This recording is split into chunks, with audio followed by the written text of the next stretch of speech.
What's up, guys? We are back with another Overwatch review, taking a look at a pack that kind of eluded me for a little while. I'm not sure what happened with this one. I had it originally pre-ordered with Amazon, and then they canceled all their orders.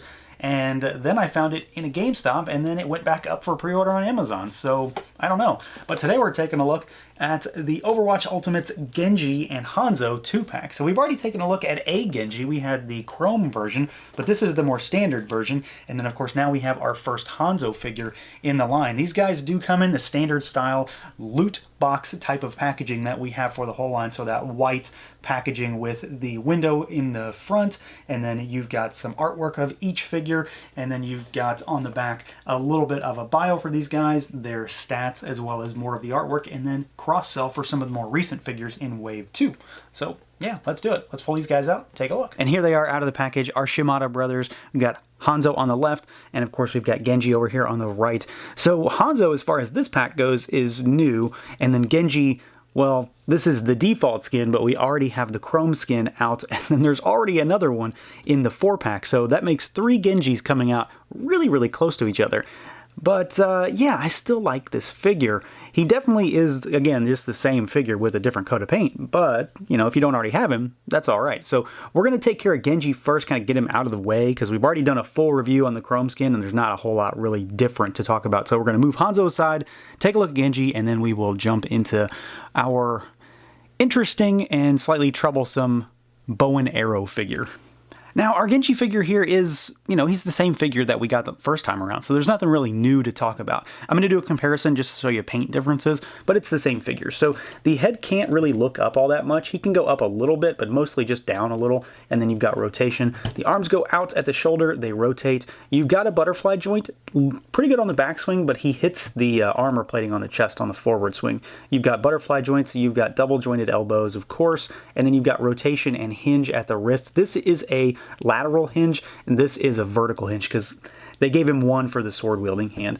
Well, they're both sword wielding hands, but this is the more prominent one. You've got a upper diaphragm cut here, so all the way around, and then of course you've got the ab crunch. So this 1-2 combination works wonders for this figure. You've got legs that go out about that far. They kick forward all the way, and they kick backwards all the way as well, because he still has this weird, wonky kind of almost drop-down style joint here. So it's not very nice to look at, but it's pretty functional. And then you've got your thigh cut here. Of course, it does break up that sculpt really, really bad, but what are you going to do? You've got your double jointed knees. They go all the way back. And then you've got hinges down at the ankles, and you do have rocker, but you know, it's just the design of the figure. He's got these little things that stick over the shoes on the suit, so he doesn't really rock. I mean, you could cut him off if you really wanted to, and then he'll rock all day long. But out of the box, he doesn't really have much, and that's really the one limitation that bugs me the most on this guy, because you can't really get him to be flat-footed while having his legs splayed out all that much. As far as the overall look and feel here, I figured I might as well just go ahead and do the comparison now, because there's nothing new to talk about with this figure. It's just a palette swap. So it's the exact same figure, the exact same sculpt, all the same details. I still like the way this figure looks. I have 3 Genji figures now, so I certainly have to like him to some degree. He's not even a character that I like playing in the game, but I'm a big fan of the way the character looks in figure form. Even if you don't care about the game, this is a cool cyborg ninja figure. It certainly looks the part. It makes me really want to get some new Metal Gear figures.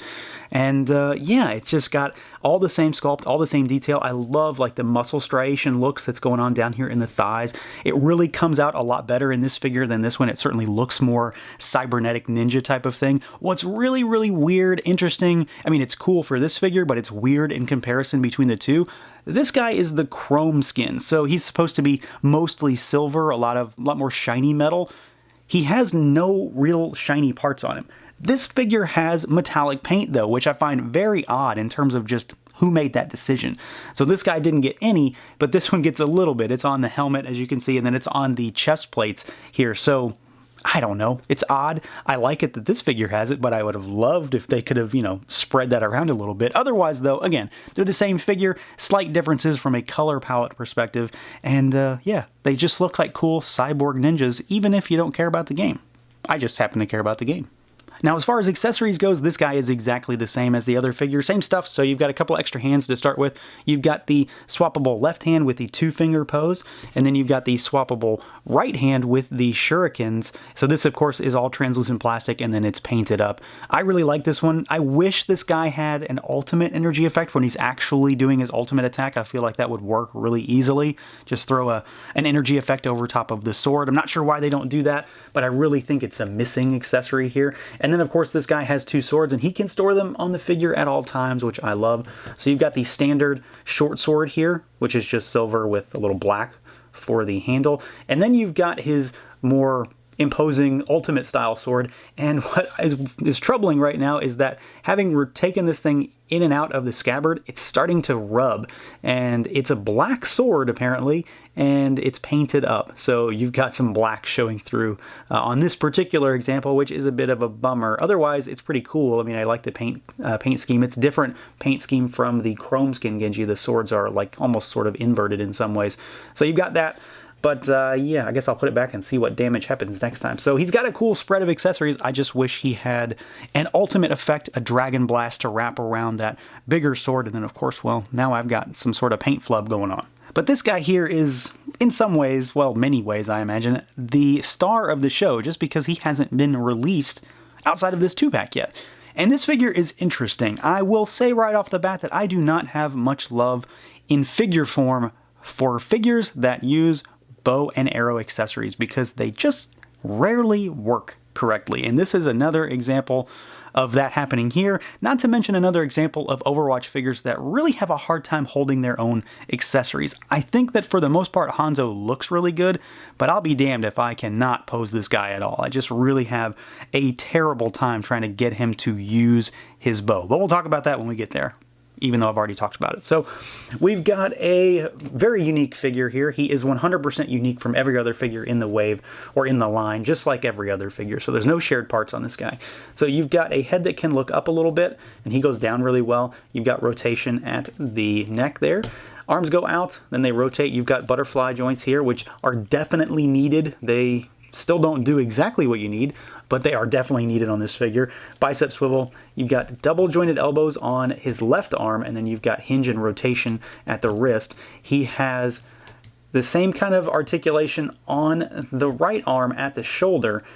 Arm goes out, rotates around, butterfly joint, but because of his asymmetrical design and the fact that he's got the sleeve here and it has to be big and baggy, it gets in the way, and it really gets in the way, especially because he only has a single jointed elbow at this side, and then there is rotation there to kind of help that along a little bit. So that definitely gets in the way. And then you've also got forearm rotation here, then you've got wrist rotation and hinge. So there's 3 different points to rotate. All of that stuff is kind of necessary to help configure him and kind of like shove him into a pose to get him to hold that bow, but it's still honestly not enough. He is also missing a diaphragm cut compared to a lot of other figures in this line. So he only has the waist, and it's a ball peg. So he goes around, backwards, forwards, side to side, but rotates a little bit. That is definitely a hindrance. This guy is just a lot of hindrances because of his sculpt. He's really just a weird figure in terms of kind of his design. He's asymmetrical, and then he's incredibly different from the top to the bottom just because he has these big fat pants that make him look like he has incredibly large legs. So they go out about that far. They kick forward and they kick back a little bit. There is a thigh cut there. You do have double jointed knees, and they are weird because you've got this big fat joint and then this little tiny one here. So they don't really go all that far back, but it works. And then you've got rocker, which works really well, and you've got hinges down at those ankles. The ankles work really nicely. They're very fluid. This guy is just kind of a ball of hindrances, though. That's really what it comes down to. He does move, but he is definitely going to take some work to pose, and frankly, I'm not sure I'm up to the level of posing that is needed to really get the most out of this figure. I'm not Jay Hernandez over here, folks, but I think he moves well enough. I just don't know that I can get the most out of him because he is just a pain to pose in many, many ways. Now, all that aside, because articulation is definitely a problem, they really did a good job on the look of this figure. I think that for what kind of figure he is and how different he is, they did a solid job, especially because of what kind of paint applications have to be done for this character. He has a massive tattoo that runs down his arm, and they did a pretty solid job of tampoing that on there. And he also has more tampo on the right arm as well. So he's got a lot of unique sculpted pieces, but then there's this humongous piece of print work that has to be done as well. So just in a general sense, I mean, I think the body looks really good. It is a little bit devoid of paint in some ways, but I think, you know, this probably takes a lot of it up. But you've got the big baggy pants, you've got the cyborg legs down here, which have a good bit of sculpt on them, a lot of detail. There is even a little bit of paint. This is painted and this is not.